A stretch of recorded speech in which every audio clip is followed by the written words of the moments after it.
দেশ জাতীয়তাবাদী ছাত্রদল জাতীয় কবি কাজী নজরুল ইসলাম বিশ্ববিদ্যালয় শাখার পক্ষ থেকে জুলাই বিপ্লবে সম্মুখ সারিতে যারা প্রথম দিকে শহীদ হয়েছিল, বিশেষ করে শহীদ সাইদ, চট্টগ্রামের প্রথম শহীদ ওয়াসিম আকরাম এবং শহীদ মীর মুগ্ধ, আমরা তাদেরকে জুলাই বিপ্লবের পরবর্তী সময়ে আমরা যেহেতু ক্যাম্পাসে এই জুলাই বিপ্লবের ফলশ্রুতি আমরা কিন্তু ক্যাম্পাসে স্বাধীনভাবে চলাফেরা করতে পারতেছি এবং গণমাধ্যমগুলো স্বাধীনভাবে সকল ধরনের নিউজ কভারেজ করতে পারতেছে ভয়ভীতিহীনভাবে।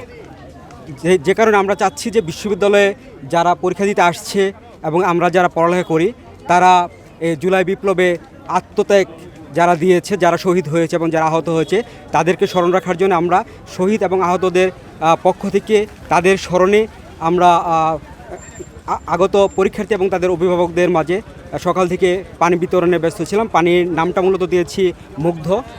এই মুগ্ধ পানির নামটা দিয়ে মূলত হচ্ছে মীর মুগ্ধ পানি দিতে দিতে যে জীবন দান করেছে এই বিপ্লবে, এই গণ অভ্যুত্থানে, তাকে আমাদের মাঝে আমাদের আবেগ দিয়ে তাদেরকে আমরা ধারণ করি। এবং আমি মনে করি যে পরবর্তী সময়ে আমরা এই জুলাই বিপ্লবের যে এই স্পিরিটটা ধারণ করতে হবে, ধরতে হবে এবং এইভাবে দেশকে এগিয়ে নিয়ে যেতে হবে। আমরা কবি নজরুল বিশ্ববিদ্যালয় শাখা ছাত্র দলের পক্ষ থেকে বাংলাদেশ জাতীয় ছাত্রদল কেন্দ্রীয় সংসদের বিপ্লবী সাধারণ সম্পাদক নাসির ভাইয়ের নির্দেশনায় এবং অনুপ্রেরণায় আমরা মূলত আজকে এই পানি অভিভাবকদের মাঝে এবং শিক্ষার্থীদের মাঝে প্রথম দিকে বিতরণ করেছি। ইনশাল্লাহ পরবর্তীতেও পরীক্ষা পর্ব এটা চলমান থাকবে।